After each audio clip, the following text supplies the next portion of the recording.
بسم اللہ الرحمن الرحیم۔ پھولوں کے ہار لے کر چھٹے آسمان پر موسیٰ علیہ السلام کھڑے ہیں، پھولوں کے ہار لے کر ساتویں آسمان پر ابراہیم علیہ السلام کھڑے ہوئے ہیں۔ نبی کہہ رہے تھے ہمارے بھائی آ گئے، ہمارے بھائی آ گئے، نبی آ گئے، بھائی آ گئے۔ جب ابراہیم علیہ السلام آئے تو کہنے کہ میرا بیٹا آ گیا، بیٹا میرا بیٹا آ گیا۔ سدرۃ المنتہا پہ جبریل بھی اٹک گئے، یا رسول اللہ آگے میرے پاس ویزا کوئی نہیں، آگے ویزا کوئی نہیں، آج کی زبان میں آگے ویزا کوئی نہیں، بغیر ویزے کے گیا تو جل کے راکھ ہو جاؤں گا۔ پھر میرا اللہ تھا اور اس کا حبیب تھا۔ سورا عالم تو آپ کو اللہ تعالیٰ نوح علیہ السلام جیسی عمر تو دیتا؟ اگر آپ کی عمر نوح علیہ السلام جتنی ہوتی تو آج ہم بھی صحابی ہوتے، جو 1450 سال عمر پائی انہوں نے۔ اور سلیمان علیہ السلام جیسا تخت دیتا، ذوالقرنین جیسے لشکر دیتا، کائنات کے سب سے بڑے نبی اور سب سے بڑے فقیر، سب سے بڑے نبی، سب سے بڑے فقیر، تو آئندہ آنے والی نسلوں کے لیے ہدایت کا نظام کیا بنایا؟ 1,24,000 صحابہ کھڑے کیے اور ان کو حج کے میدان میں عرفات میں جمع کیا، اور 1,24,000 نبیوں نے جو کام کیا تھا دعوت دینا، وہ اپنی امت کو منتقل کیا۔ فَلْيُبَلِّغِ الشَّاهِدُ الْغَائِبَ 10 تاریخ کو، پھر 11 فَلْيُبَلِّغِ الشَّاهِدُ الْغَائِبَ، فَلْيُبَلِّغِ الشَّاهِدُ الْغَائِبَ، میرا پیغام آگے پہنچانا تمہارے ذمہ ہو گیا۔ اس امت کو دعوت کا کام ملا، اس امت کو دعوت کی محنت ملی، اور دین کی حفاظت ملی، اور دین کو جان مال سے زیادہ عزیز کرنا ملا، اور ان صحابہ نے نبیوں کی طرح دین کو پانی دے کر دکھایا، اور آج دین ہمارے پاس پہنچا ہوا ہے۔ اس کے پیچھے 1,24,000 نفوس کی خوبصورت زندگی ہے، اور ان کا عالی ہے کیا اللہ ان کی تعریف کرتا ہے، محمد الرسول اللہ والذین معہ۔ یہ جو میرے نبی ہیں، یہ میرے رسول ہیں، جو ان کے ساتھی ہیں نا، یہ کیسے ہیں؟ اشداء علی الکفار، کفر پہ بڑے شدید، رحماء بینہم، آپس میں بڑے مہربان، تراہم رکعا سجدن، یہ کبھی میں ان کو دیکھتا ہوں رکوع میں، کبھی ان کو دیکھتا ہوں سجدے میں، تو بھی دیکھ یہ رکوع میں، یہ سجدے میں، یبتغون فضلا من اللہ ورضوانا، یہ صرف میری رضا کے لیے ہے، میری رضا کے لیے، کبھی سجدے میں، کبھی رکوع میں، کبھی میرے پیغاموں کو لے کر پھرے۔ ہائے ہائے ہائے، پھر مجھے اقبال یاد آ گیا، دی اذان نے کبھی یورپ کے کلیساؤں میں، کبھی افریقہ کے تپتے ہوئے صحراؤں میں، شان آنکھوں میں نہ جچتی تھی جہاں داروں کی، کلمہ پڑھتے تھے ہم چھاؤں میں تلواروں کی، نقش توحید کا ہر دل پہ بٹھایا ہم نے، زیر خنجر بھی یہ پیغام سنایا ہم نے۔ یہ صحابہ اس کی تعبیر بنے، کبھی عرش پر، کبھی فرش پر، کبھی ان کے در، کبھی در بدر۔ غم عاشقی تیرا شکریہ میں کہاں کہاں سے گزر گیا، کبھی راستوں میں تنہا، کبھی ہوں ورود صحرا، میں جنوں کا ہم سفر ہوں، میرا کوئی گھر نہیں ہے۔ یہ اس پاکیزہ جماعت نے میرے نبی کے پیغام کو اٹھایا اور دنیا کے آباد کناروں تک پہنچایا۔ میں مراکش گیا پچھلے سال، وہاں ایک شہر آصفی اصفا کا بگڑا ہوا، ہائے افسوس، عقبہ بن نافع رضی اللہ تعالیٰ عنہ تونس میں داخل ہوئے، اور چلتے چلتے چلتے چلتے مراکش، اور مراکش کے آگے بحر اوقیانوس دیکھا تو بے قرار ہو کے گھوڑا ڈال دیا۔ جب سمندر کی موجوں نے گھوڑے کو روکا تو آسمان کی طرف تلوار اٹھا کر کہا، میرے رب ہائے افسوس، میرے پاس اسباب نہیں اس سمندر کو پار کرنے کے، اگر میرے پاس اسباب ہوتے اور مجھے پتا ہوتا کہ اس پار بھی کوئی رہتا ہے تو میں تیرا پیغام اس پار بھی پہنچاتا۔ الجزائر میں سوئے ہوئے ہیں، ابو رویفہ انصاری لیبیا میں، ابو زمعہ بلبی تیونس میں، ابو لبابہ انصاری تیونس میں، ابو زمعہ حدیبیہ میں اللہ کے نبی کے حجام تھے، آپ کا اسرا، آپ کے سر پہ اسرا پھیرا ابو زمع، ان کی قبر کے ساتھ اللہ کے نبی کے بال بھی جو ان کے ساتھ ہمیشہ رہتے تھے وہ بال بھی وہیں دفن ہیں۔ میں کیروان گیا ابھی جنوری میں تو وہاں زیارت کی قبر کی، ایک جماعت اٹھی نبیوں کی طرح جنہوں نے اللہ کے پیغام کو دنیا کے آخری کنارے تک پہنچایا اور دنیا میں جنتی ہونے کا ٹائٹل لیا۔ آپ مسجد میں داخل ہو رہے تھے، آپ کے دائیں طرف ابوبکر تھے، بائیں طرف عمر تھے، لوگ سامنے بیٹھے تھے، تو آپ نے ان کے یوں ہاتھ پکڑ لیے، کہا دیکھو ہکذا نحشر یوم القیامہ، قیامت کے دن ہم تینوں ایسے اٹھائے جائیں گے کہ میرے دائیں طرف ابوبکر ہوگا، میرے بائیں طرف عمر ہوگا، ہم ایسے قیامت کے دن اٹھائے جائیں گے۔ آپ نے فرمایا میرا ایک امتی ہے، جب جنت کے دروازے پر آئے گا تو 8 دروازے کہیں گے مرحباً مرحبا، اجی حضرت آپ ادھر سے گزریں، جی نہیں آپ یہاں سے گزریں، حضرت آپ یہاں سے گزریں، بھائی آپ ادھر سے آ جاؤ، بھائی ادھر سے، بھائی ادھر سے، 8 دروازے پکار رہے ہیں۔ سلمان فارسی ایسے ہو کر کھڑے ہو، یا رسول اللہ کون ہے یہ؟ آپ نے کہا یہ ابو بکر بن ابی قحافہ، یہ ہے ابو بکر بن ابی قحافہ جس کو جنت کا ہر دروازہ کہے گا ادھر ادھر ادھر ادھر ادھر۔ پھر ہم نے کہا عمر رات ایک محل دیکھا بڑا زبردست، جنت میں ایک اینٹ یاقوت کی، ایک زمرد کی، ایک موتی کی۔ میں نے کہا کس کا ہے؟ مجھے کہا کہ ایک قریشی کا ہے، تو مجھے خیال ہے میرا ہوگا، اتنا عالی شان۔ تو میں آگے بڑھا تو فرشتے نے کہا آپ کے غلام عمر بن خطاب کا ہے۔ پھر آپ نے عثمان کو دیکھا، عثمان جنت میں ہر نبی کا ایک رفیق ہے، میرا رفیق تو ہوگا۔ پھر علی پاس بیٹھے تھے، انہوں نے کہا ہاتھ پکڑا اور یوں قریب کر کے اپنے سینے کے ساتھ کر لیا، کہا علی راضی ہے جنت میں تیرا گھر میرے گھر کے سامنے ہوگا، راضی ہو؟ اور علی پھوٹ پھوٹ کے رو پڑے کہ بس یا رسول اللہ مجھے اور کیا چاہیے، اگر میرا گھر آپ کے گھر کے سامنے ہے تو مجھے اور کیا چاہیے، ہو گیا راضی ہو گیا۔ طلحہ زبیر، ہر نبی کے جنت میں ایک خادم، ہر نبی کا ایک خادم، میرے 2 خادم، ایک طلحہ ایک زبیر۔ ابو بکر جنتی، عمر جنتی، عثمان جنتی، علی جنتی، طلحہ جنتی، زبیر جنتی، سعد بن ابی وقاص جنتی، عبد الرحمن بن عوف جنتی، ابو عبیدہ بن جراح جنتی، سعید بن زید جنتی۔ 10 آدمیوں کو آپ نے ایک سانس میں بشارت دی کہ یہ 10 جنتی جنتی جنتی جنتی، جن کو 10 مبشرہ کہا جاتا ہے، 10 مبشرہ۔ بدر والے یہ کون ہیں؟ میرے نبی نے کہا اللہ کہہ رہا بدر والو جو مرضی کرو میں نے معاف کر دیا۔ حدیبیہ یہ کون ہیں؟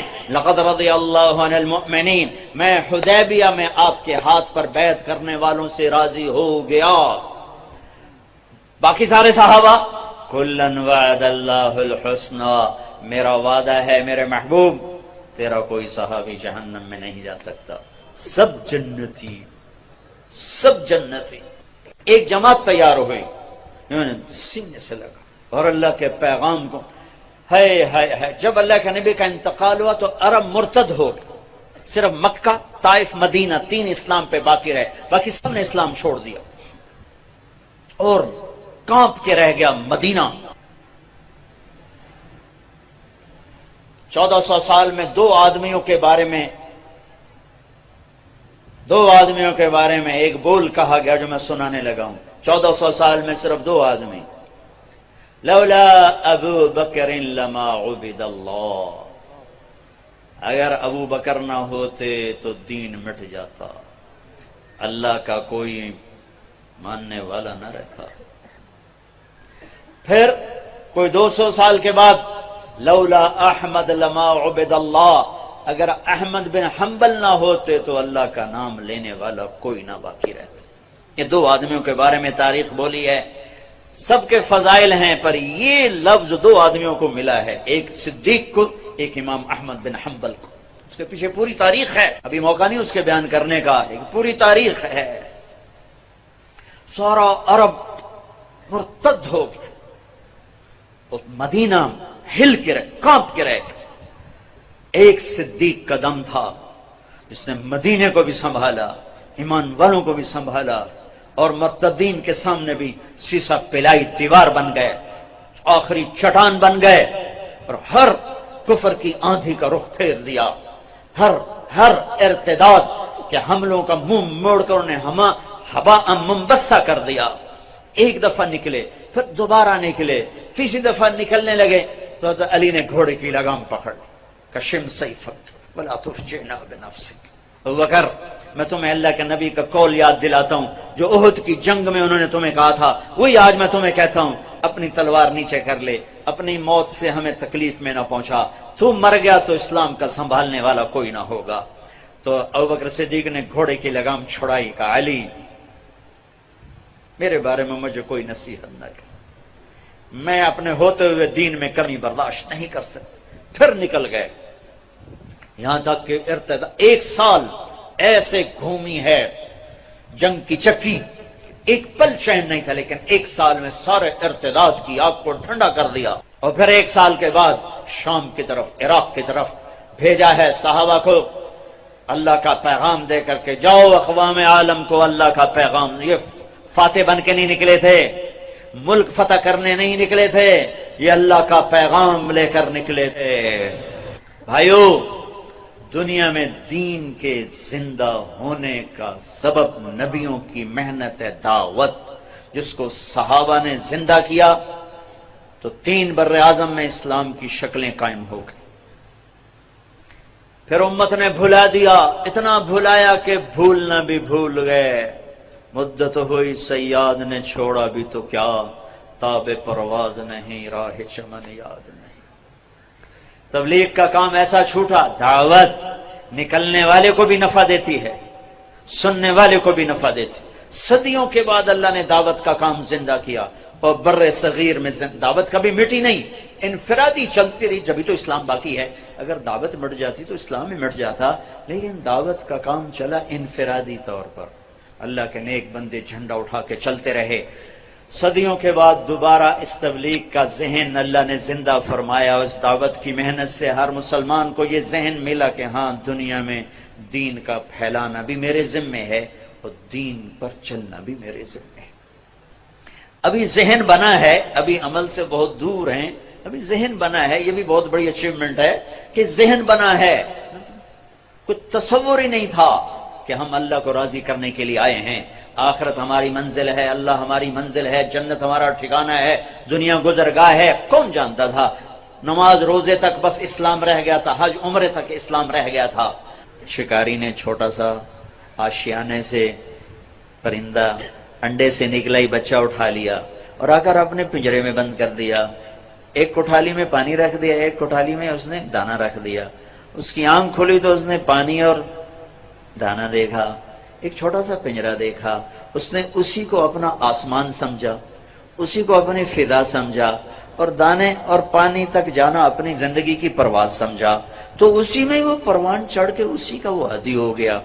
ایک دن شکاری کو رحم آیا، اس نے اگر پنجرے کا دروازہ کھولا تو بچے جا، اپنی فضاؤں کی طرف لوٹ جا، اپنے چمن آشیانے کی طرف لوٹ جا. تو وہ پرندہ بڑی معصومی سے کہتا ہے، تاب پرواز نہیں، راہ چمن یاد نہیں. مدت ہوئی صیاد نے چھوڑا بھی تو کیا، تاب پرواز نہیں، راہ چمن یاد نہیں. میرے دوست، تو نے مجھے اس وقت چھوڑا ہے جب میں اڑنا بھی بھول چکا ہوں اور اپنے چمن کی راہیں بھی بھول چکا ہوں، اپنے آشیانے کو بھول چکا ہوں. بس مجھے اسی دانے پانی پہ رہنے دے، اسی پنجرے میں پھڑ پھڑانے دے. یہی میری دنیا ہے. یہ دکان کا پنجرا، یہ فیکٹری کا پنجرا، یہ وزارت کا پنجرا، یہ روٹی کا پنجرا، یہ پانی کا پنجرا، یہ گاڑیوں کے پنجرے، ان کو کہتے ہیں اور نکلو، وہ کہتے ہیں تاب پرواز نہیں، راہ چمن یاد نہیں.